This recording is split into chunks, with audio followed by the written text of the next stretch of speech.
हाँ जी। Good morning, good afternoon, good evening, जय श्री कृष्णा, राधे राधे, जय श्री बालाजी की। कैसे हैं आप सब लोग और किस तरीके से आप लोगों की स्टडी चल रही है, ये मुझे आप लोग कमेंट करके जरूर बताना। आप लोगों के अगर कोई डाउट्स आ रहे हैं, अगर किसी चैप्टर में स्पेसिफिक रूप से आप लोगों के डाउट्स आ रहे हैं, वो भी मुझे आप जरूर शेयर करना।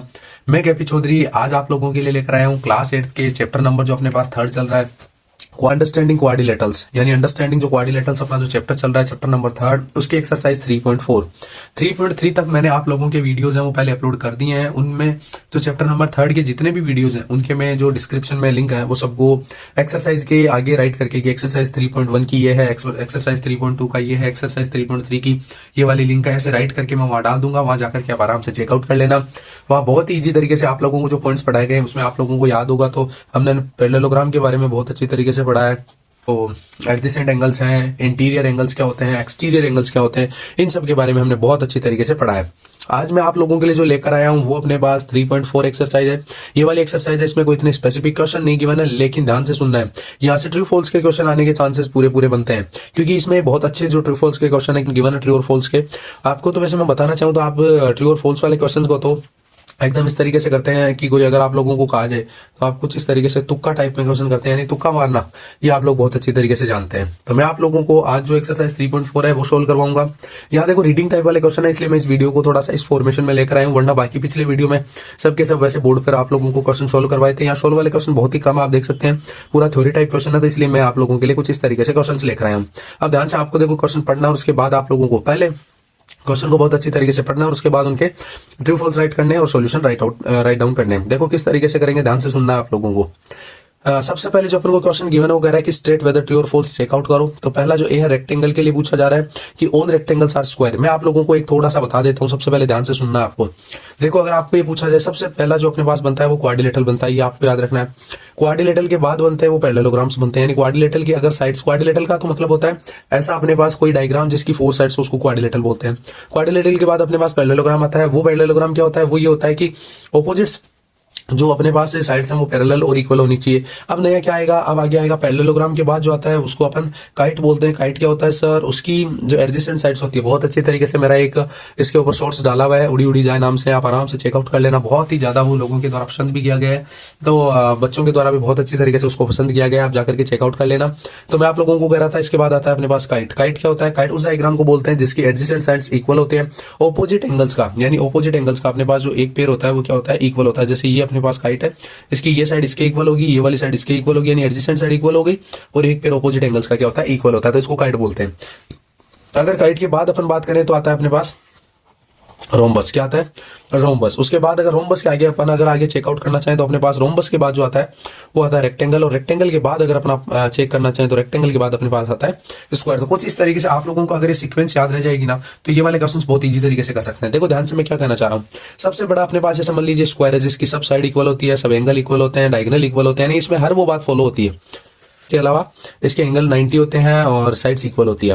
रेक्टेंगल की बात करें तो ऑपोजिट साइड्स इक्वल होती है, एंगल 90 होते हैं और डायगोनल इक्वल होते हैं।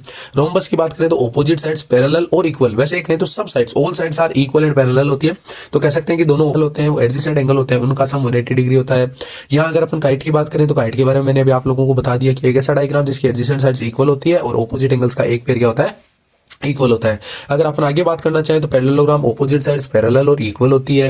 यहाँ पे भी एडजेसेंट जो एंगल्स होते हैं वो क्या होते हैं, एडजेसेंट एंगल्स 180 डिग्री बनाते हैं, यानी इंटीरियर एंगल्स के, ट्रांसवर्सल के वन साइड के इंटीरियर एंगल्स का सम 180 डिग्री होता है। यहाँ तक आप लोगों को अच्छे तरीके से समझ आ गया। चलिए आगे बात करते हैं। आगे अपन को गिवन है क्वाड्रिलेटरल, यानी अपने मैंने बता दिया आपको कि तो आप लोगों को ये सीक्वेंस याद रखनी है और उसके बाद देखना समझना है किस तरीके से करना है। सबसे बड़ा जो होता है वो ये सब जैसा हो सकता है, यानी स्क्वायर है ना, वो रेक्टेंगल भी हो सकता है, वो रोम्बस भी हो सकता है, वो काइट भी हो सकता है, वो पैरेललोग्राम भी हो सकता है, और वो क्वाड्रिलेटरल तो है ही है। आप लोगों को बस इधर से सीक्वेंस याद रखनी है स्क्वायर की तरफ से। तो पहला लिखा हुआ है all rectangles are square, all rectangles are square. तो देखो रेक्टेंगल क्या स्क्वायर थोड़ी होगा, लेकिन अपने कह सकते हैं स्क्वायर रेक्टेंगल होगा, पहली बात क्या हो जाएगी, फॉल्स। दूसरी पढ़ते हैं, ऑल रेक्टेंगल्स आर स्क्वायर, ये पहली बात थी, वो अपने फॉल्स बता दी। दूसरा देखो बी में कह रहा है ऑल रोम्बस आर पैरेललोग्राम। देखो रोम्बस आगे लिखा है, पैरेललोग्राम पीछे लिखा है, अपन ये कह सकते हैं बिल्कुल रोम्बस क्या हो सकता है, पैरेललोग्राम। क्या पैरेललोग्राम रोम्बस हो सकता है, अपन कहेंगे बिल्कुल नहीं।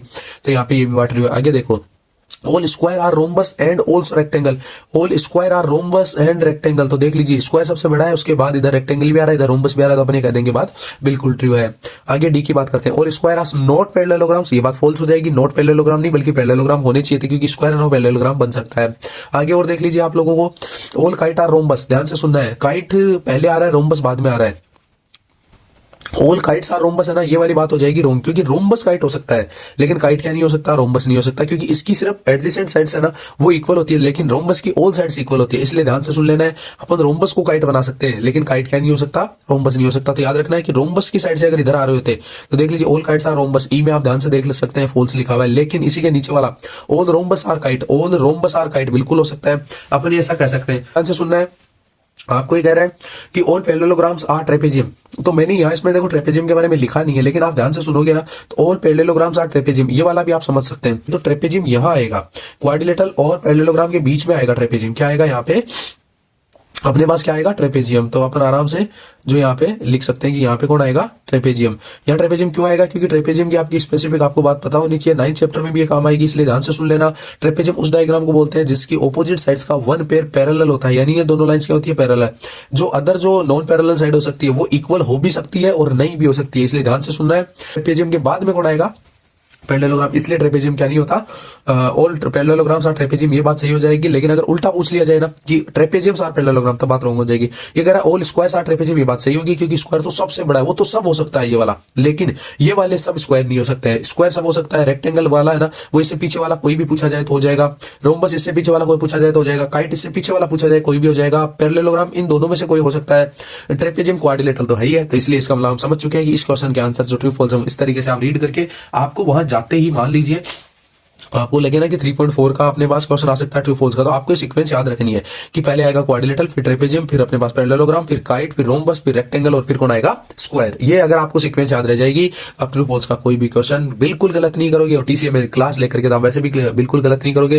इसलिए मैं आप लोगों से ज्यादा उम्मीद करता हूं कि आप ज्यादा से ज्यादा हमारा जो चैनल है टीसीए उसको ज्यादा से ज्यादा अपने दोस्तों के साथ शेयर करें, उनको बोलें कि वो भी सब्सक्राइब करें, वीडियोज को लाइक करें, और वो भी अपने दोस्तों को आगे की तरफ, और चैनल के जो यूट्यूब चैनल के जो वीडियोज है उनको ज्यादा से ज्यादा आगे की तरफ फॉरवर्ड करें।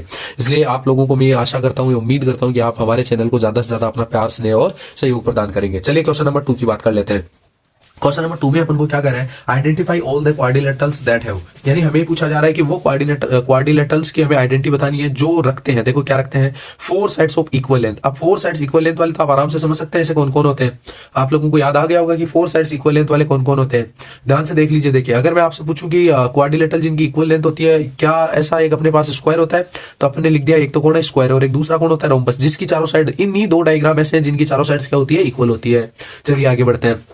तो सेकंड क्वेश्चन पूछ रहा है 4 राइट एंगल, तो राइट एंगल देखो रोम्बस में तो नहीं होते लेकिन रेक्टेंगल में होते हैं, इसका मतलब स्क्वायर के साथ कौन आ जाएगा, रेक्टेंगल आ जाएगा। इस तरीके से इन वाले क्वेश्चंस को आप इजीली कर सकते हैं। क्वेश्चन नंबर जो 3 है उसकी बात कर लेते हैं। क्वेश्चन नंबर 3 में कह रहा है explain how a square is, पूछा जा रहा है हमें एक्सप्लेन करना है कि एक स्क्वायर है ना, एक क्वाड्रिलेटरल कैसे होगा, एक पैरेललोग्राम कैसे होगा, एक रोम्बस कैसे होगा, एक रेक्टेंगल कैसे होगा। तो बहुत इजी तरीके से बता सकते हैं कि एक स्क्वायर होता है ना, उसकी 4 साइड होती है, इसका मतलब क्वाड्रिलेटरल हो जाएगा, ये लो इजी आंसर है।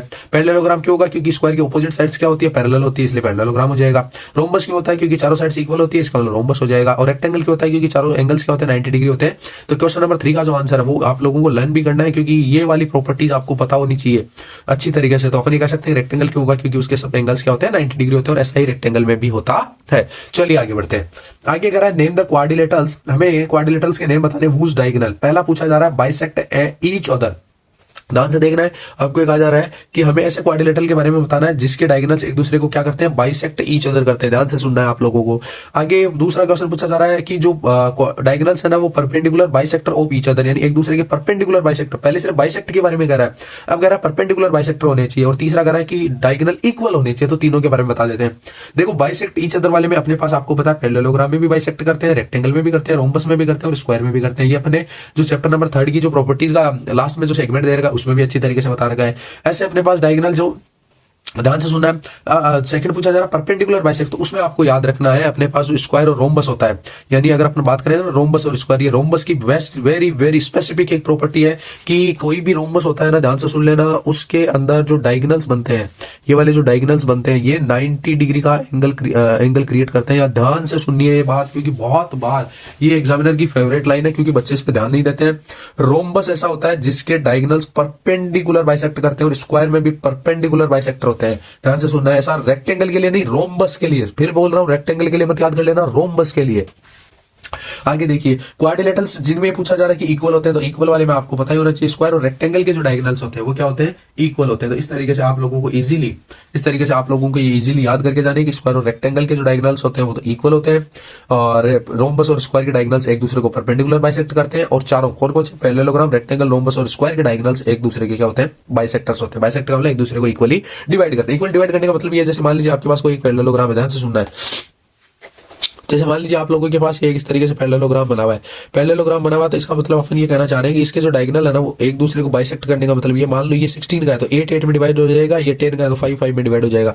कुछ इस तरीके से मैं आप लोगों को बताना चाह रहा हूँ। चलिए चलते हैं क्वेश्चन नंबर 5 की तरफ। क्वेश्चन नंबर अपने पास कौन सा है, 5th। वो कह रहा है explain why rectangle is convex quadrilateral. देखो कॉन्वेक्स और कॉनकेव, ध्यान से सुनना है, मैं यहाँ पे कुछ बता रहा हूँ। कॉन्वेक्स और जो कॉनकेव है उसके बारे में मैंने आप लोगों को एक्सरसाइज जब 3.2 करवाई थी उसमें भी आप लोगों को बहुत अच्छी तरीके से एक्सप्लेन किया था। आप लोगों को पता होना चाहिए कि कॉन्वेक्स और कॉनकेव क्या होते हैं। देखो कॉन्वेक्स का मतलब होता है एक ऐसा डायग्राम जिसके सब एंगल्स 180 डिग्री से लेस होने चाहिए, सब के सब एंगल।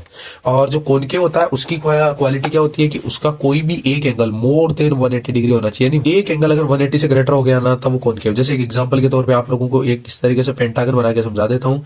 ये मान लीजिए अपने पास एक पेंटागन है, इस पेंटागन में ये वाला एंगल है वो 180 से ग्रेटर, क्योंकि स्ट्रेट लाइन यही होती। अब ये इससे देखो बड़ा एंगल बन रहा है, इसका मतलब ये क्या हो गया, तो रिफ्लेक्स एंगल वाले होते हैं ना उनमें चांसेस कॉनकेव के होते हैं। और कॉन्वेक्स का मतलब अपने पास आपको पता ही है कि लेस देन क्या होने चाहिए, एंगल्स 180 होने चाहिए। समझ गए होंगे, यानी ऑब्ट्यूस एंगल तक चल सकते हैं। अब ध्यान से सुन लेना, एक्यूट एंगल, राइट एंगल और ऑब्ट्यूस एंगल है ना वो कॉन्वेक्स में हो सकते हैं।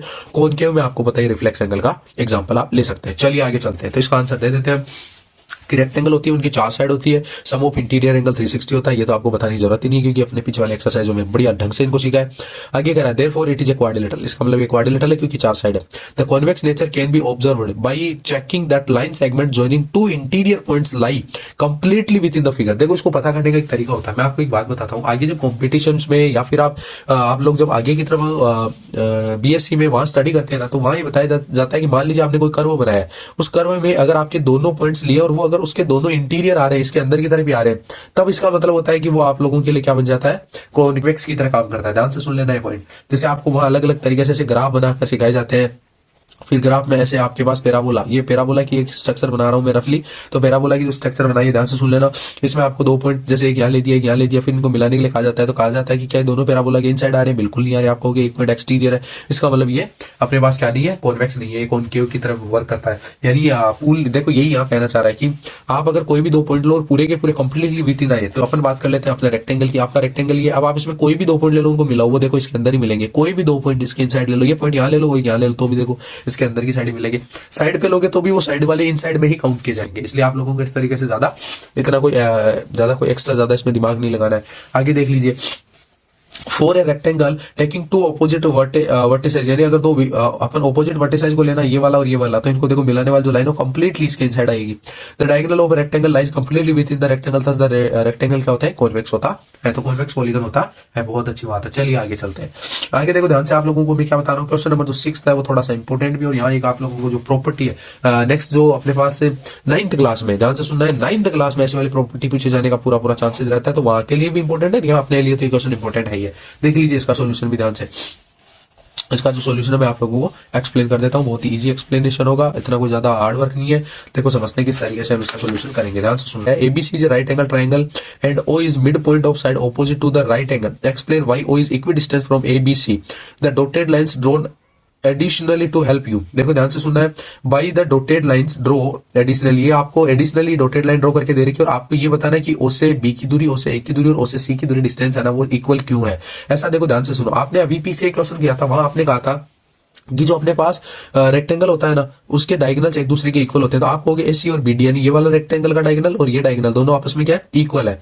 ये जब इक्वल है तो मुझे एक बात बताओ, जैसे मान लो आप ये कहोगे सर हमारे पास 10 है ना, 10 के इक्वल होता है, तो इन दोनों का अगर अपन दोनों साइड में हाफ भी कर दे तो वो भी आपस में इक्वल ही रहेगा। आप कहोगे सर 10 का हाफ कितना होता है, 5, इधर भी कितना आएगा 5, तो 5 5 के तो इक्वल है। तो ये मैं यहाँ कहना चाह रहा हूँ कि इन दोनों का अगर अपन हाफ कर देंगे ना तो भी वो ओए और ओबी, ध्यान से सुन लो, ये वाला इसका हाफ मान लो ओए, इसका हाफ ओबी है, वो आपस में इक्वल हो जाएगा। उसी तरीके से ओए के इक्वल कौन है, ओसी, क्योंकि मिड पॉइंट है तो ये आपस में इक्वल है, और ये इसके इक्वल था। अभी ध्यान से सुन लो, ओए है ना और ओसी, ये तो दोनों हाफ हाफ की वजह से इक्वल है, तो नहीं क्योंकि ओ मिड पॉइंट है। ओबी है ना वो ओए के इक्वल आ गया इस वाली इक्वेशन से, अपने कह सकते हैं ये इक्वेशन नंबर 1 है।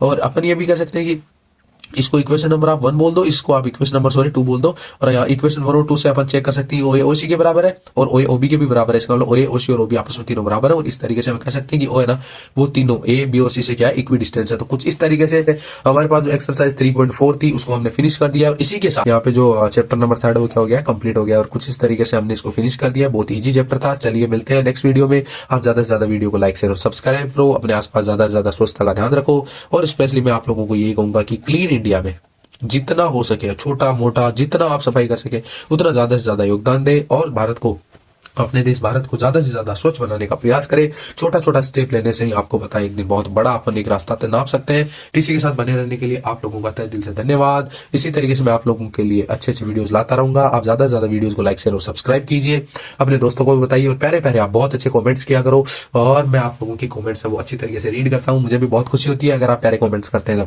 थैंक यू, मिलते हैं नेक्स्ट वीडियो में चैप्टर नंबर 4 के साथ। Thank you all of you.